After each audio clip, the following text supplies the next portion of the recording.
نبی علیہ السلام ته یو کس راغلو وای د خپل گاونډي نه ډیر زیات تنګ یم گاونډي نه ډیر زیات تنګ وای څه وکړم نو نبی علیہ الصلوۃ والسلام خو ډیر عجیبه اخلاق اخو هیڅ کلم داسې نه کو چې گاونډي به راوخت ورته ویل دا ولې ته د سړي بچی نه چې دا سړی تنګې را تنګې بس دا سړی ته تنګ وویل یا رسول الله ما ته نسخه راکوئ دا سړی مې نه پرېږدي هره ورځ مې تنګوي کله یو رنګي خبرې کوي کله بل رنګي خبرې کوي کله زما زوی وخي نبی علیہ الصلوۃ والسلام راوخت وای راشه دلته وای د خپل دا سامان ټول د کور واخله او په لاره باندې واچوئ چې څوک در باندې راځي درنه تپوس کې دا سامان د په لاره کې ولیښې ورته دا پلان کې ګاونډي زما چې دا بالکل سړي زوی نه دی د ده د لاسه زه تنګ یم ځکه سامان ما دلته کېغوستو دې کس ویل چې دې کې بلا څه حکمت دي سامان هم را باندې اوس بار په غوسه کېږدي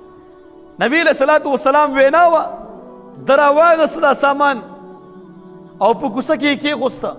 یو سړی راتلو ویل که دا سامان دلته ولیښې وایي دا پلان کې زما ګاونډي دی وایي ډېر زیات تنګ کړی یم اخره کې مولا کور هم پرېغوستو وایي دا سامان مې دلته واچوو هغه یو کس راغی خدای دې دا تباه کړي دا څنګه سړی دی وایي بل کس راغی هغه ته هم دا خبره وکړه درېیم کس راغی هغه له هم دا خبره وکړه ګاونډي اخره کې راغله ورته د خدای بنده بیا به زه نه کوم زما پلار هم غول خوړلی دي راشه خپل کور ته راشه زه خو د په ټوله علاقه کې وشرمولم نو دومره ذهن والا پیغمبر نبی علیہ الصلوۃ والسلام هغې نه پس وایي دا ګاونډي د لاسه دا صحابي چې کوم دی بیا په عذاب شوی نه دی جنگ بدر ته نبی علیہ الصلوۃ والسلام صحابو سره لاړه دا پته نه لګېده چې د کافرانو څومره تعداد دی کافرانو مکی ته سوال جواب لیږلی و هلته نه تعداد را روانو نبی علیہ الصلوۃ والسلام ته دا علم نه چې دا به څومره کسان دي د سره موږ مقابله کوو ولې صحابه 313 یا 314 یا 315 یا 319 دا ټول روایات پکې شته دومره صحابه او دلته چې کومه قافله وه هغې کې تقریبا 200 کسانو او مکې نه خلک را روانو نو رسول الله مبارک ډېر زیات خفه و چې دا مکې نه به څومره کافران راغلي چې زه هغې لپاره صحابه تیار کړم چې دومره کافرانو سره په جنگ بدر کې مقابله ده نبی علیہ الصلوۃ والسلام یو دوه کسان ولیږل وایي لاړ شئ د کافرانو نه یو دوه کسان ونیسئ هلته یو دوه کسان چې کله ونیول هغه یو ته وتښتېدو قریشي و یو د عقبه ابن ابي معید غلام و دا یې راونیولو ده له وایي څومره کسان دي په دې قافله کې ده به ورته ویل ډېر زیات کسان دي او ډېر جنګ والا کسان دي نبی علیہ الصلوۃ والسلام یې راولو صحابو پې راباندې که وایي سمه خبره وکړه چې کافران د مکې نه چې کوم لښکر راغلی دی د دې قافلې په مدد کې څومره کسان دي ده ورته بیا ویلې چې ډېر زیات کسان دي او ډېر مضبوط جنگ والا کسان دي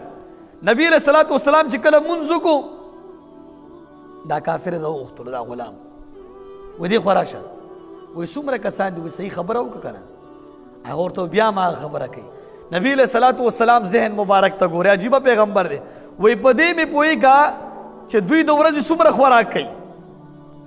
هغه غلام ورته وایي یا 9 یا 10 اوښان خوري وایي دا 1000 کسان دي وایي ځان تیار کړي څومره کسان دي 1000 کسان دي صحابه ټول حیران شو نبی علیہ الصلوۃ والسلام ورته فرمایي چې صحابه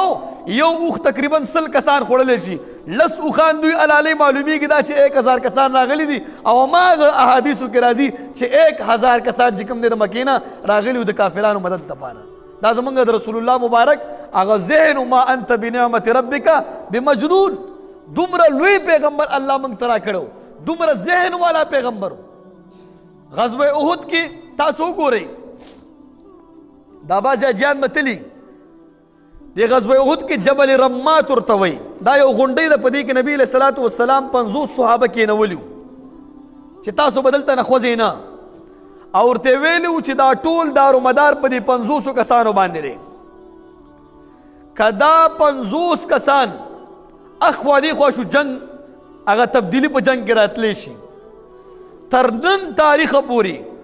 ټول د جنگ چې کوم مهارت لرونکي خلک دي ټولو کتابونو د جنگ والا چې کوم مهارت والا خلک ټولو لیکلي دي وایي د نبي علیہ الصلوۃ والسلام چې کومه غونډۍ مقرر کړې وه دا بالکل هماغه مین ځای و چې په کوم ځای باندې جنگ اړېدلو را اړېدلو هماغه ځای دی وایي دا دومره بهترین مهارت رسول الله مبارک په جنگ کې لرلو او هماغه کار وشو چې کله صحابه د هغه ځای نه وخوځېدل د جنگ مکمل هغه نقشه بدله شوه او تر نن تاریخ پورې خلک وایي چې 1400 کاله مخکې رسول الله مبارک دومره مهارت لرلو چې دته دام پته و چې په دې غونډۍ باندې جنگ بدلیږي را بدلیږي. دومره مهارت او دومره ذهن زموږ د پیغمبر رسول الله مبارک. غزوه حدیبیه ورته وایي. په دې غزوه کې څه شرایط ولګېده د مسلمانانو د کافرانو طرفه. نبی علیہ الصلوۃ والسلام شرایط کې غوښ په هغې کې یو شرط دا و. کافرانو دا شرط کې غوښتلو که د مکې نه کافر راځي مدینې ته تاسو به پرېږدئ، او که د مدینې نه کس مکې ته راځي موږ به یې نیسو قیده وبې. ټول صحابه په دې باندې خفه وو او نبي علیه السلام ورسره دا شرط ومنلو چې د مکې نه کس راځي موږ به یې دله پرېږدو، خو که د مدینې نه کس راځي مکې ته تاسو به یې نیسئ قیدوئ به. عمر صاحب ډېر سخت غوسه و. وایي رسول الله مبارک دا فیصله ټیک نه ده کړې.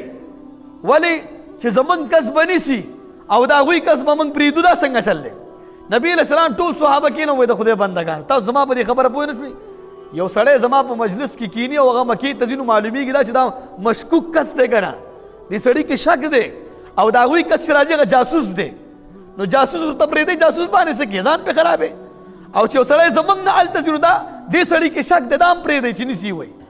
نو وایي دا خو زموږ په فایده کې ده. ټول صحابه خوشحاله شو چې رسول الله مبارک دومره ذهین سړی دی